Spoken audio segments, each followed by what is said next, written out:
Tant que tu me dis pas, va te faire... Moi, je continue à t'appeler. Quand j'ai commencé, moi, à appeler le setting en 2019, je travaillais dans la restauration rapide. De 14h jusqu'à 17h, je rentrais pas chez moi. Listing, phoning. Je préfère un process, même fait à l'arrache, que pas de process. Tant que je suis dans le milieu de l'accompagnement, je n'arrêterai pas l'école. Les actes ne valent que par leur intention. Bienvenue à toi dans cette vidéo. Dans cette vidéo, on va parler de setting. Setting, tout le monde en parle, mais qu'est-ce que c'est? Mais comment faire? Comment trouver des bons setters? Comment setter soi-même? Reste accroché jusqu'au bout de cette vidéo. Je vais même faire du setting en live devant toi. Qui suis-je? Je m'appelle Rachid Akbal, je suis Head of Sales chez Coleman Publishing et j'ai aussi créé le programme d'accompagnement DEA qui signifie donner envie d'acheter. Autrement dit, on parle de setting, de closing, de follow-up, du métier de la vente à fond. Reste connecté. Je t'invite à tout de suite mettre un petit peu de côté ce que tu es en train de faire, peut-être mettre ton téléphone en mode avion, laisse le wifi connecté si tu regardes avec ton téléphone, prendre des notes, c'est parti, on y va. Clair, net et précis. Peur du manque égale déséquilibre chez vous, égale relation à l'argent bancale, égale catastrophe. Donc, peur du manque, déséquilibre avec l'argent, ça cause quoi? Ça cause que je vais commencer à être frustré quand je vais voir des concurrents, etc. Alors que si j'ai pas de peur du manque, ma relation à l'argent est saine, je sais que les setters, c'est la règle du jeu, je vais donner le poids à mes setters de faire la même chose que les autres, ils vont le faire. Aujourd'hui, on a un seul setter chez nous. C'est un choix. Pourquoi? Parce que je ne veux pas avoir une armée de setters, mais je veux avoir un bon setter qui est bon et qui serait capable aussi de former des setters. C'est un choix. Encore une fois, j'ai Cédric, que j'ai poussé depuis 1 an à créer son programme d'accompagnement en setting, qui aujourd'hui, lui, forme des setters, qui, moi, ces setters, peuvent me servir à les placer chez ces personnes. Et donc, son programme, il est prêt, il accompagne des personnes. Nina, elle a un setter qui vient de chez lui. Tatiana aussi. Donc, on commence vraiment à avoir 5, 6, 7 élèves qui sont bons et qu'on va commencer à placer. À votre niveau, on utilise le One Place Funnel. Vous êtes soit sur LinkedIn, soit sur Facebook, soit sur Instagram. À la rigueur, vous êtes peut-être sur 2 réseaux sociaux, d'accord? C'est très bien comme ça. Step by step. Tu commences aujourd'hui sur LinkedIn. Tu as lancé tes ads, tu vas voir ce qu'on appelle une base de téléphone à capturer. Tu as 2 types de setting. Le setting phoning, le setting écrit. Plus tard, dans 6-12 mois, tu vas tester une nouvelle verticale. Le setting phoning, c'est les appels à froid. Les personnes ici dans les ads, ils vont soit prendre un rendez-vous directement, soit te laisser leurs coordonnées pour voir la VSL, mais ils vont pas prendre un rendez-vous. Parce que soit c'est trop tôt, soit ils ont pas eu le temps de regarder jusqu'au bout, etc. Mais toi, tu as capturé des numéros de téléphone. Derrière chaque prospects que vous avez sur vos réseaux sociaux, moi je vous invite à les voir comme des humains et juste derrière l'humain comme le signe de l'euro. Clairement, un numéro de téléphone, c'est de l'argent. Un prospect sur vos réseaux sociaux, c'est un humain. Derrière, il y a de l'argent. Donc, chaque 1 euro que tu investis en ads, tu vas capturer des numéros de téléphone que tu peux rentabiliser si tu nurtures bien, si tu les appelles bien. On a le mail et le numéro de téléphone. Exactement.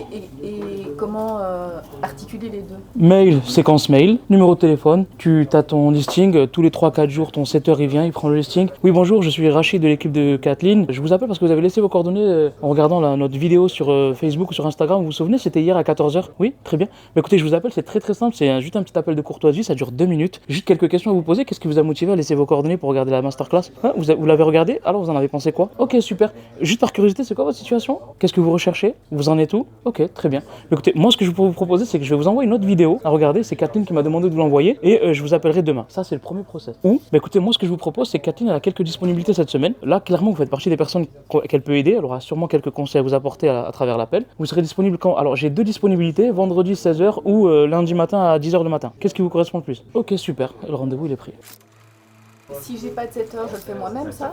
Clairement, si tu as, on va dire, moins de 100 personnes tous les 10 jours, toutes les 2 semaines, oui, tu peux le faire toi. Parce que tu as beaucoup de personnes qui vont pas répondre. Tu as les NRP. Les NRP, c'est les personnes qui ne répondent pas. Donc en gros, si tu veux, tant que tu n'arrives pas à un listing de 1000 personnes, tu peux le faire toi. Alors ce qui est intéressant, c'est que les ads ici créent ce qu'on appelle une boule de neige. Les gens ne sont pas conscients de ça. Moi, je l'ai testé, je l'ai retesté. Juste pour vous expliquer, l'appel que je viens de faire ici, là, en simulation, je l'ai fait pendant des mois à vendre des produits d'arthrose à 497 €, où j'avais des listings par semaine de 700 personnes, où je passais des appels du matin au soir à appeler des gens sur de la lead gen. Pour ceux qui savent pas ce que c'est que la lead gen, c'est de la lead génération. C'est une génération de lead. C'était trop cher pour moi à l'époque, la pub, pour aller avoir des rendez-vous directs. Et en fait, je faisais juste la capture de numéro de téléphone. Et je les appelais tous. Donc, des appels, j'en ai passé. Donc, il y a une boule de neige qui se crée je termine pour pas oublier. Une boule de neige qui se crée. Ça veut dire qu'au bout d'un mois, tu vas avoir, allez, ça dépend, entre 500 et 1000 personnes qui ont laissé leurs coordonnées. Peut-être moins, peut-être entre 100 et 200 personnes. Il y a 50% qui vont pas répondre. Le deuxième mois, 50% qui vont pas répondre. Le troisième mois, 50% qui vont pas répondre. Mais toutes les personnes qui n'ont pas répondu ont laissé une adresse mail aussi. Ils ont été éduqués pendant 3 mois à recevoir des emails. Ils ont été éduqués aussi à être orientés sur YouTube, à regarder quelques vidéos. Ils ont aussi leur réseau social où ils consultent vos posts et vos publications. Donc ce qui fait qu'en fait, pendant 3-4 mois, tu peux ne pas avoir beaucoup de personnes qui répondent, mais entre-temps, toutes ces personnes, elles sont en train de s'éduquer. Et à un moment, ils vont répondre. Et c'est encore... Ah ouais, moi je les rappelle tout le temps. Un numéro, c'est de l'argent. Je ne jette pas un numéro de téléphone. Tant que tu me dis pas, va te faire... Moi, je continue à t'appeler. C'est comme le follow-up. Tant que tu me dis pas, laisse-moi tranquille, je continue à te follow-up. Logique, ça prend du temps, c'est énergivore, oui, mais c'est comme ça qu'on bâtit un empire. Ça veut dire que, ok, je désinscris. Ça veut dire quoi? Ça veut dire qu'il aime pas lire. Ça veut pas dire qu'il aime pas que je l'appelle. Je l'appelle. Dans ce cas-là, s'il me dit « Oh, vous me dérangez, je me suis déjà désinscrit. » Écoutez, je suis vraiment désolé, je le signale tout de suite à notre informaticien sur la base de données et j'arrête tout de suite en fait. Je supprime son numéro et c'est ok.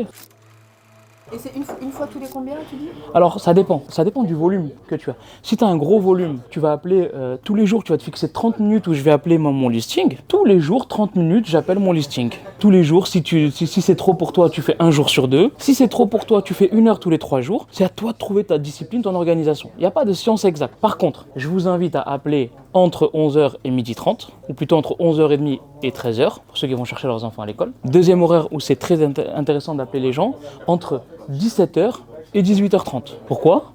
Si je vous appelle à d'autres horaires, il y a de fortes chances que vous soyez au boulot, que vous soyez concentré avec vos rendez-vous, que vous soyez sur autre chose et vous n'allez pas me répondre. Par contre, pendant la pause déjeuner ou en début de soirée, il y a plus de potentielles réponses à ce moment-là. Sauf le dimanche. Samedi, oui.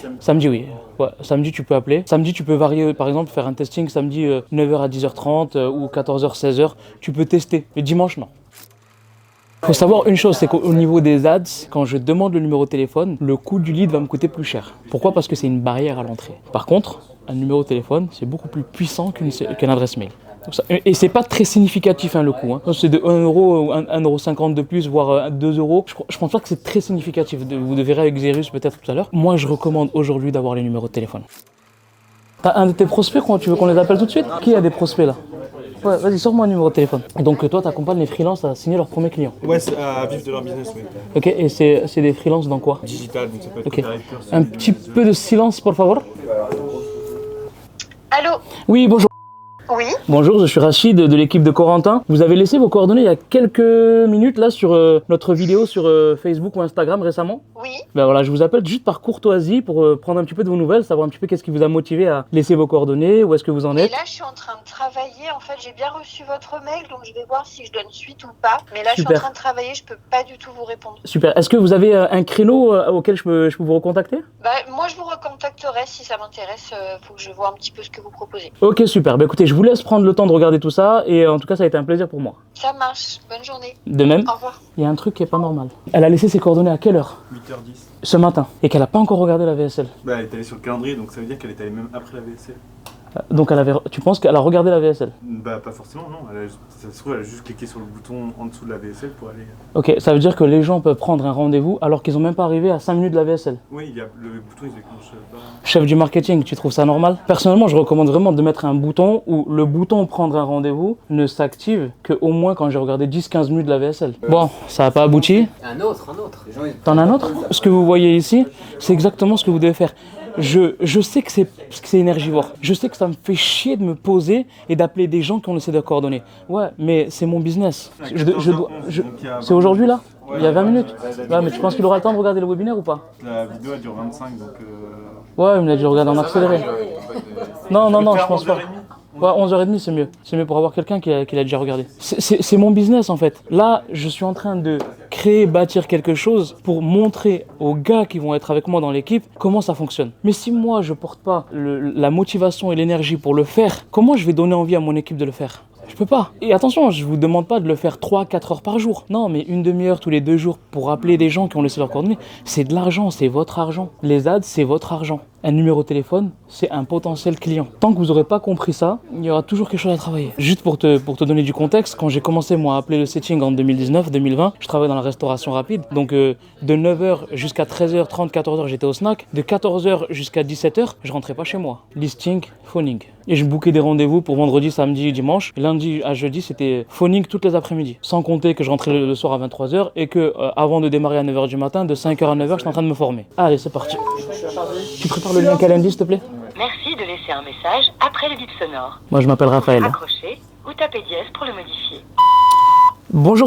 Je suis Raphaël de l'équipe de Corentin et vous avez laissé vos coordonnées suite à une vidéo pour développer votre activité en tant que freelance. Et je me permets donc tout simplement de vous appeler pour prendre un petit peu de vos nouvelles, voir un petit peu ce que vous avez eu le temps de regarder notre vidéo. Je me permettrai de vous appeler un peu plus tard. N'hésitez pas à m'envoyer un petit message ou à me rappeler vous-même. À très vite. Voilà, donc moi, pourquoi Raphaël? Comme ça au moins je sais que c'est une personne qui me dit allô Rachid, je sais que c'est pas ça n'a rien à voir avec Corentin. Bah oui, je vais pas me mélanger. Par contre, ça me dit oui Raphaël, je sais que c'était pour Corentin. Si quelqu'un répond pas, tu fais 2 fois de suite.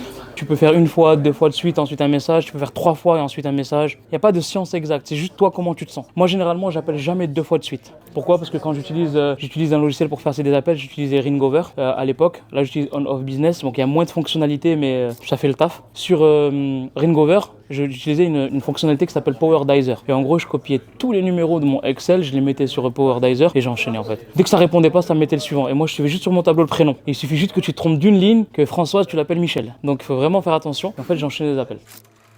Monocanal pour commencer, quand on lance les ads, on a ce qu'on appelle la lead gen, lead génération de lead. Autrement dit, c'est des gens qui vont laisser leurs coordonnées mais qui vont pas aller jusqu'au bout du process pour prendre le numéro de téléphone. Vous pouvez, à ce moment-là en fait, pour la partie setting phoning, si vous n'avez pas le temps de le faire, de prendre quelqu'un qui va le faire, une mission de 1 semaine tous les 2 mois. Pourquoi? Parce qu'une personne qui vient en mission 1 semaine chez vous tous les 2 mois, elle va profiter d'une liste assez conséquente et il va passer en fait du matin au soir des appels. Quand je dis 1 semaine tous les 2 mois, ça peut être 1 mois tous les trimestres aussi. Moi j'ai fait l'expérience avec un gars là récemment sur le mois de février en fait qui prend des missions de temps en temps comme ça. Il est très bon parce qu'il a travaillé dans les call centers. Là on avait quand même avec ce gars 87 appels de bouquets en 1 mois. 87 rendez-vous dont une dizaine de clauses qui ont été faites sur ces rendez-vous et encore on est encore en train d'en faire parce qu'avec le follow-up etc. Mais par contre je ne peux pas le faire en continu. Pourquoi? Je vous explique, c'est très important à comprendre ce que je vais vous dire là. Les personnes qui laissent leurs coordonnées ici sont froids. Et puisqu'ils sont froids, les bookings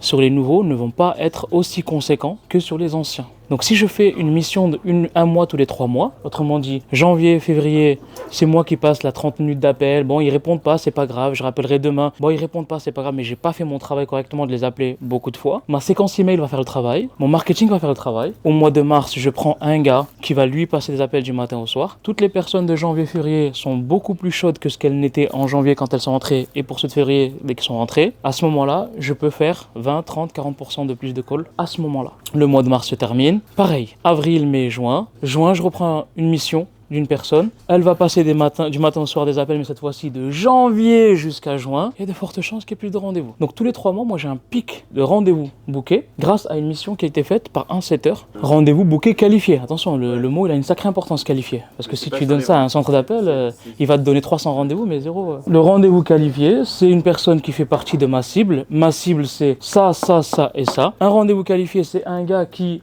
est dans cette situation ou cette situation et qui veut aller vers cette situation ou cette situation. Un rendez-vous qualifié, c'est quelqu'un qui financièrement a compris que ça coûtait quelque chose. En quelque sorte, c'est pas gratuit, c'est tout. Je m'arrête là.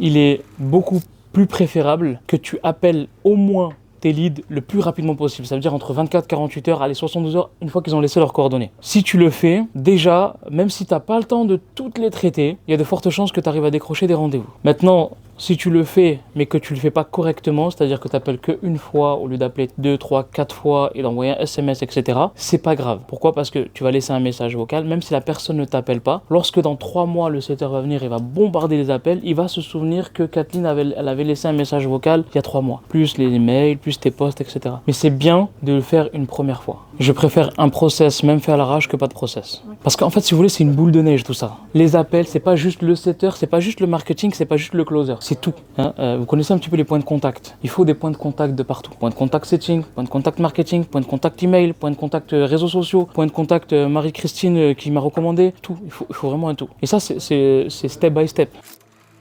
Maintenant, on revient un petit peu sur la partie SMS plutôt. Donc SMS, c'est pas forcément que SMS. Hein. J'ai SMS pour les DM, Messenger, LinkedIn, etc. C'est très dur de trouver un setter qui a tout ce que vous recherchez. S'il vous plaît, prenez conscience de ça une bonne fois pour toutes. Un setter va vous faire tirer les cheveux. Vous allez avoir des difficultés avec le setter. Vous allez leur courir après. Parce que, alors, j'ai pas trouvé, moi, encore au Maroc, des setters écrits. Je sais pas si j'en trouverai un jour, je sais pas. Mais par contre, les setters écrits qui font du bon taf, c'est dur à trouver. Donc moi, j'ai Cédric, de temps en temps, dès qu'il y a une personne qui est formée, il me dit c'est bon, tu peux lui faire confiance, vas-y. Je teste et je suis content. Tatiana en a pris une, Nina en a pris une, on a encore 2 qui vont sortir là de formation. Soyez vraiment détendus avec eux. Ne soyez pas en mode énervé ou quoi que ce soit. Ils sont pas bons, très peu sont bons. Donc si vous testez, ne vous attendez pas à des résultats de ouf directement. Il faut les former. Faire le job pendant 90 jours, oui. Si toi, tu veux des scripts personnalisés, tu vois avec ChatGPT, tu lui proposes en fait des scripts personnalisés et tu t'assures qu'elle respecte vraiment la trame de setting. Tu vas aussi lui demander tous les jours des screenshots de 2-3 conversations pour vérifier. Pourquoi ? Parce qu'en fait, ils vont parler à votre nom. Et s'ils sont nuls, bah, c'est votre image qui en pâtit en fait. C'est pour ça que le setting, en fait, moi, je préfère avoir un setter, mais que je sais ce qu'il va dire et je le contrôle et je vérifie plutôt que d'avoir 4 setters et de bombarder comme des bourrins pour avoir des calls. Ouais, mais je sais pas ce qu'ils disent, je sais pas ce qu'ils vont se dire. Ça peut dégrader l'image de l'entreprise au risque d'avoir plus de rendez-vous et de faire plus de ventes et plus de chiffre d'affaires. Oui, mais à quel prix ? Je peux faire plus de chiffre d'affaires, je peux passer de 300 000 par mois à 500 000, c'est ok. Mais l'entreprise, elle peut fermer dans 6 mois. Moi, c'est pas ce que je veux.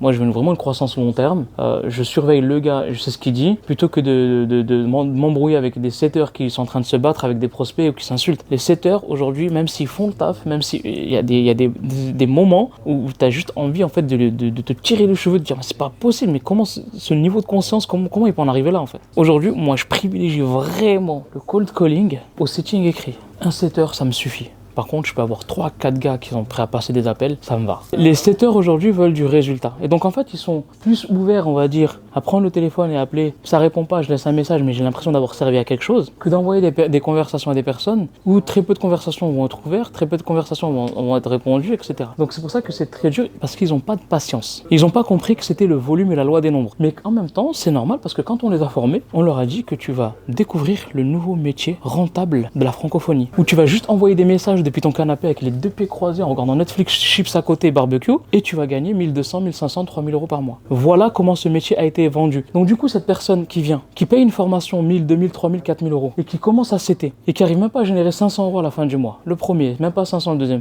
elle arrête. Moi, j'ai pris mon setter, il a créé son programme, il est dans le DEA, on forme le setter, c'est lui qui les forme. Patience, persévérance, tournure, simulation de jeu de rôle, il vient une fois par mois, il fait des masterclass chez moi. Dès qu'ils sont prêts, les gars, vous voulez des setters ? Hello, tu as cliqué car tu envisages de passer ton CAP ou par curiosité? Hello, un peu des deux. Donc tu envisages de sauter le pas? Un jour peut-être. Ah, je te sens hésitante. Apeurée peut-être? Non, pas vraiment. Autant pour moi, j'ai pas eu la bonne intuition sur ce coup-là, avec un petit truc qui rigole. C'est juste une question de bon moment? Oui, je pense. Alors je me permets une question de plus parce que je suis curieux. Sais-tu ce qui fera que ce sera le bon moment pour toi? Bonne question. Est-ce qu'il y a vraiment un bon moment? Vague de filles. Et du coup, puisqu'on semble d'accord, ne serait-ce pas le meilleur moment pour commencer à se renseigner? Je vais encore y réfléchir. Tu peux lui envoyer un audio? Oui. Ouais. Navré te déranger là tout de suite, je voulais juste savoir c'est quoi ta tarte préférée. Vas-y. Ouais, vas-y. Elle a besoin qu'on détende l'atmosphère. Là, elle est en tension. Détends le truc. C'est vrai que je t'ai complètement pas demandé c'est quoi ta tarte préférée. Si elle me répond tarte aux fraises, je la renvoie. Non. Si elle te dit tarte aux fraises, tu dis et c'est quand la dernière fois que tu en as pris une? Elle était comment? Donc du coup, j'imagine que t'es une passionnée de la pâtisserie. Depuis quand? Redétendre. Ouais. Ok.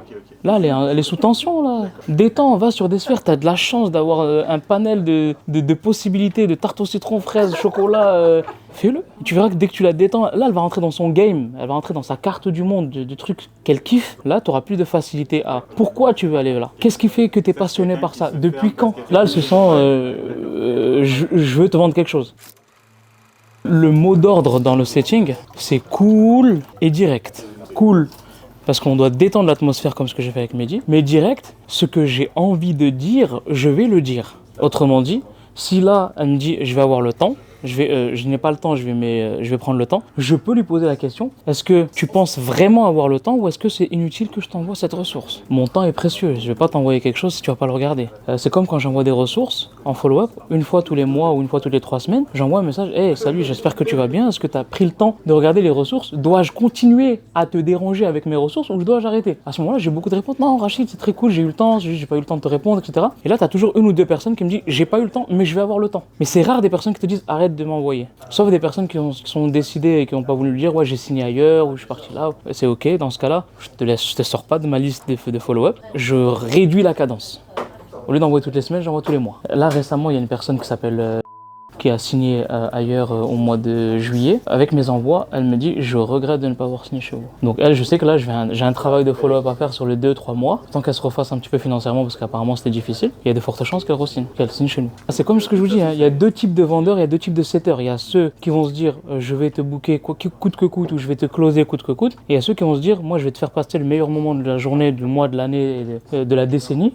Par contre, si tu n'achètes pas chez moi, c'est ok, mais tu deviendras un ambassadeur, parce que je t'aurais fait passer tellement le meilleur moment que j'ai pu faire, que tu vas me recommander. » C'est plus cette optique-là que moi j'emploie. Et c'est pour ça, mais dit que ça nécessite vraiment, tu vois, de d'étendre, de prendre du recul et de rentrer sur des sphères d'empathie. Communication simple, fluide. Tu te démarques complètement en fait des autres. Là, elle te répond comme ce qu'elle répond à tous les DM qu'elle reçoit. Tu casses ça, t'as gagné. Le setting, c'est un gros sujet. C'est un gros sujet et je sais que les entrepreneurs détestent le setting. C'est la vérité. J1 de la pub, j'ai lancé mes campagnes pub. Et généralement, 48-72 heures maximum, je commence à avoir mes premiers prospects. Setting direct, t'enchaînes direct. Il n'y a pas de temps à perdre. À partir du moment où tu as ton premier rendez-vous qui tombe dans ton CRM, comme ce que j'ai vu tout à l'heure, tu prends ton téléphone, t'appelles. Toujours avoir le lien de votre VSL sous le coude. La personne, elle ne me répond pas, je laisse un message vocal. Dans mon message vocal, ah oui, aussi, je me suis permis de vous renvoyer par texto, et je le renvoie sur WhatsApp cette fois-ci. Je me permets de vous envoyer par texto sur WhatsApp le lien de la vidéo au cas où vous n'aurez pas reçu le mail. Doublon. Mais ça me permet quoi surtout sur WhatsApp? Étiquette, j'enregistre le contact, étiquette, prospect janvier, prospect février, prospect mars, ainsi de suite. À la fin de l'année, moi j'ai mes 12 étiquettes sur WhatsApp avec les prospects de janvier, février, mars, avril, mai, juin, juillet, août, septembre, octobre, novembre, décembre. Et je peux parfois envoyer du follow-up, du nurturing plutôt à ces personnes-là. Ouais, je suis quelqu'un qui ne lâcherait pas l'école tant que je suis dans le milieu de l'accompagnement, je n'arrêterai pas l'école. Pourquoi? Parce qu'aujourd'hui, si tu regardes dans le marché francophone, les closers et les setters sont formés par des gens qui ne font plus d'appels. Et donc ces gens-là sont déconnectés de la réalité du marché. On ne va pas citer de prénom, on ne va pas citer de nom de personnes, mais les personnes aujourd'hui qui forment des setters et des closers n'en font plus. Je le fais parce que j'ai un setter, parce que je sais que j'ai des bases de données. Là, pour te donner un exemple, le webinaire DEA qu'on a fait jeudi dernier, 1 heure avant, j'ai pris mon téléphone et j'ai appelé 40 personnes pour savoir est-ce qu'ils allaient être là, présents en live. Et c'est un kiff, c'est un plaisir. Et je sais qu'on n'a pas eu 150 personnes pour rien. On est plus de 50% de présents. C'est du jamais vu dans les ateliers. En même temps, moi, j'étais pas étonné parce que 2 jours avant, j'ai commencé à appeler tout le monde. J'ai donné une trentaine de personnes à ma grande sœur, elle s'emmerdait. J'ai dit, tiens, tu les appelles, tu leur dis que bienvenue, soyez les bienvenus demain soir. Et en fait, on a fait ce qu'on appelle des appels de confirmation. Qui le fait? Qui fait des appels de confirmation? Personne. Mais on a eu 150 présents en live sur 300 inscrits. C'est énorme. On a eu 50%, donc sur les 150, on a eu 47 rendez-vous de prix. Et sur ces 47, on a eu au total une dizaine de ventes qui ont été faites dans les 2 jours. Et là, il y a 2 ventes qui viennent de se finaliser encore. Là, j'ai fini le webinaire jeudi. Donc jeudi, vendredi, samedi, dimanche, on n'a rien fait, on n'a fait que les appels. Toute la semaine jusqu'à aujourd'hui, on est vendredi, je fais rien. Pourquoi? Je ne veux pas être trop collant chez les gens. Il y a eu le webinaire, ils ont le replay, ils ont les séquences email. Il ne faut pas non plus abuser. Maintenant, par contre, dès lundi, la setteuse qui travaille avec moi, elle passe les 300 personnes qui sont inscrites au webinaire. Elle les rappelle un par un, y compris ceux qui ont pris un rendez-vous. On s'en fiche. Dans le script, c'est est-ce que tu as pris un rendez-vous? Si la personne lui dit oui, est-ce que ça s'est bien passé? Elle va lui dire oui ou non. En tout cas, ça me permettra à moi d'avoir la remontée sur les closers, est-ce qu'ils ont fait leur travail ou pas. Et si la personne dit non, j'ai pas pris de rendez-vous, ah ouais, pourquoi? Qu'est-ce qui s'est passé, etc.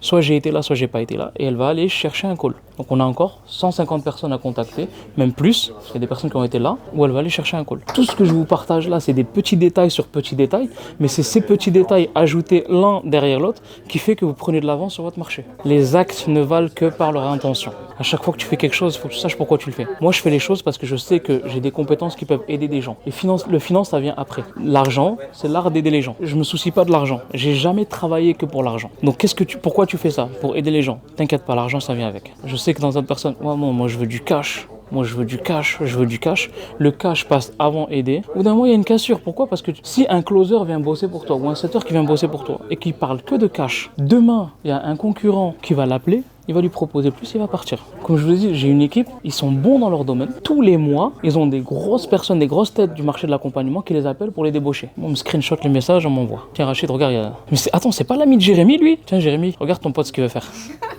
Pourquoi ils partent pas? Parce qu'en fait, chacun a une mission sur Terre. Chacun a une mission. Ben, c'est bien de parler de vision. Mais avant de parler de vision, il faut parler de mission. C'est mission, vision, plan d'action. Dans l'entrepreneuriat, et je vous ai entendu ce matin, on parle beaucoup de vision. Moi, j'aimerais vous poser une question à tous. C'est quoi votre mission sur Terre? Tant que vous n'ouvrez pas cette réponse, il y aura toujours quelque chose à améliorer dans votre vision. Moi, ma mission sur Terre, c'est d'avoir ma place au paradis, mais parmi les meilleurs rangs. C'est pas juste ma place au paradis, c'est parmi les meilleurs rangs. Autrement dit, il y a des degrés dans le paradis. C'est ma croyance. Hein, on met un disclaimer, c'est ma croyance, c'est ma spiritualité. Il y a des différents degrés. Moi, je veux être dans le meilleur des degrés. Ça, c'est ma mission de vie. Et donc, qu'est-ce que je dois faire dans ma vision qui va m'amener et me rapprocher de ma mission? Qu'est-ce que je vais mettre comme plan d'action qui va me permettre d'accomplir ma vision, qui me permettra d'aller sur ma mission? Et c'est ça qui est très important. Et mes closers, c'est la même chose. La première chose que je fais avec eux, c'est quoi ta mission? Si j'ai une mission pour faire du cash, pour aller à Dubaï en Lamborghini Orange, je le prends pas avec moi. Pourquoi? Parce que je sais que dans sa vision, le premier qui vient, qui lui demande plus, qui lui propose plus, il va partir. Pourquoi? Parce qu'ils veulent faire du cash rapidement, facilement, et faire un gros braquage et partir. Et ça, c'est pas avec moi, par exemple. Dans l'entretien, c'est quoi ta mission de vie? Pourquoi tu es là dans ce métier? Et t'as souvent, je vais te le dire, hein, ce que tu vas entendre le plus, c'est moi j'adore aider les gens. Moi j'adore aider les gens, j'adore cette phrase-là. Hein, c'est vrai, vous l'avez déjà entendu. Pourquoi tu veux faire ce métier? Moi j'adore aider les gens. Ok, c'est quand la dernière fois que tu as investi sur toi? Ça fait longtemps. Ok, donc tu adores aider les gens, mais tu veux pas t'aider toi-même. Problème. Quelque chose qui tourne pas rond. C'est quoi le dernier livre que tu as lu? Je lis pas. Comment tu veux devenir meilleur? Tu veux aider les gens, mais toi tu t'oublies. Il y a quelque chose qui va pas. Donc c'est des questions en fait juste de congruence. Qu'est-ce qui te plaît le plus dans ce métier? Écoute, aider les gens à prendre une décision. C'est quand la dernière fois que tu as pris une décision pour toi? Quand j'ai passé le permis il y a 10 ans? La meilleure décision que j'ai prise c'était de me marier. C'était quand? 2014. D'accord? Et depuis? Non, rien, ça va. Non, il y a quelque chose qui va pas. Depuis 2014. Quelque chose qui va pas. Chercher la congruence chez eux, c'est la principale chose. Il y a un process très clair pour le recrutement des closers. C'est 1, fiche de poste, questionnaire à envoyer. 2, je récolte les datas, je les lis. 3, j'invite les sélectionner dans un coaching de groupe, dans une réunion en fait de recrutement groupe. Par exemple, si j'en ai 5, c'est dommage que Sofiane de e-commerce il est pas là. Il a fait un rendez-vous la semaine dernière avec des closers. C'était très marrant. Je lui ai donné les questions à poser. Il les a posées. Au bout d'un moment, il y a une question qui dit: selon toi, qui je dois prendre? Là, tu as 5 closers devant toi qui sont sur Zoom. Dans ton recrutement, selon toi, qui je dois prendre? Et déjà, le premier qui dit moi, ego surdimensionné, je le prends pas. Par contre, celui qui me dit: écoute, j'ai bien aimé la présentation d'un tel, parce qu'il a parlé de ça, j'ai bien aimé la présentation d'un tel, j'ai un peu moins aimé la présentation d'un tel, franchise, pour moi, je préfère laisser les autres parler. Ça, c'est un bon gars. Mais par contre, le gars qui me dit: franchement, sérieusement, moi, j'ai les résultats, j'ai les chiffres, j'ai tout. Là, pour moi, sur les 5, je suis le meilleur. La personne qui te dit: je sais pas, je suis désolé. Je sais pas. Ça veut dire que t'es pas capable de prendre une décision. Comment tu vas être capable de faire prendre une décision? Le je sais pas ne marche pas non plus. Non, j'ai bien aimé ça. J'ai bien aimé ça, j'ai moins aimé ça, ou à la rigueur si même il dit j'ai pas aimé, c'est pas grave, ou s'il dit rien, c'est pas grave, mais le fait qu'il se positionne fait qu'il va aider des gens à se positionner. Et si cette vidéo bien sûr t'a plu, je t'invite à cliquer sur le lien en dessous de cette vidéo. Tu vas trouver effectivement un lien où tu vas pouvoir avoir accès à un atelier complet qui va te permettre de savoir comment tu peux développer ton activité, comment garder la posture, comment être visible et plein d'autres choses. Je t'invite à cliquer sur ce lien en dessous et on se retrouve dans une prochaine vidéo. Salut à toi.